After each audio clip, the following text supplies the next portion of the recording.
কিরে বাবু, তোর রেজাল্ট কেমন হলো সেই বিষয়ে তো এখনো কিছু বললি না। আর জানিস, আমি না পাড়ার প্রতিবেশীদেরকে বলেছি তুই যদি ভালো রেজাল্ট করিস তাহলে ওদের সবাইকে মিষ্টি খাওয়াবো। কিছু তো বল, কি কি রে? বলি বলো তো? আমি মা শুধুমাত্র একের জন্য 100টা পাইনি, জানো? আমাদের মাস্টারমশাই কেমন ভুলো মন, জানো তো? মনে হচ্ছে একটা দিতে ভুলে গেছিল, এই কারণে মা 100 পাইনি, জানো তো? কি বলবো বলো তো মাস্টারমশাইকে, আমি এবছর দিয়ে আর স্কুলেই পড়বো না। ও, তার মানে তুই 99 পেয়েছিস, তাই তো? আমার তো খুব ভালো লাগছে, খুব আনন্দ হচ্ছে। এবারে আমি ওদেরকে কাঁচা কালো জাম খাবো, ওরা বলেছিল।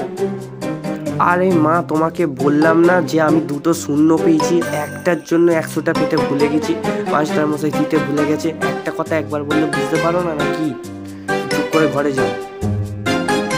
ও আচ্ছা রে বেটা, এই ব্যাপার। দাঁড়া, তোর ব্যবস্থা করছি, তোর ব্যবস্থা করতে হবে। বাবু, অসুবিধে নেই, যা, এরপরে এবার ভালো রেজাল্ট করবি। এখন খাবি তো? তাড়াতাড়ি ফ্রেশ হয়ে নে, আমি চাচ্ছি খাবার নিয়ে। দাঁড়া, তোকে খাবার দিচ্ছি। রোজ এসে খালি কিলতে বসা আর রেজাল্টের বেলায় অষ্টরম্বর। দাঁড়া, দেখাচ্ছি। বল, এত বড় বুড়ো পাঁঠা হয়ে গেলি আর বড়দের সঙ্গে বাবা মায়ের সঙ্গে কিভাবে কথা বলতে হয় জানিস না? বল, আর বলবি? বল আগে। এই হারামজাদা, তুই দাঁড়া, তোর ব্যবস্থা কিন্তু আমি অবশ্যই করবো। আজকেই মারবো তোকে, হয় তুই থাকবি নয় আমি থাকবো। দাঁড়া বলছি, দাঁড়া।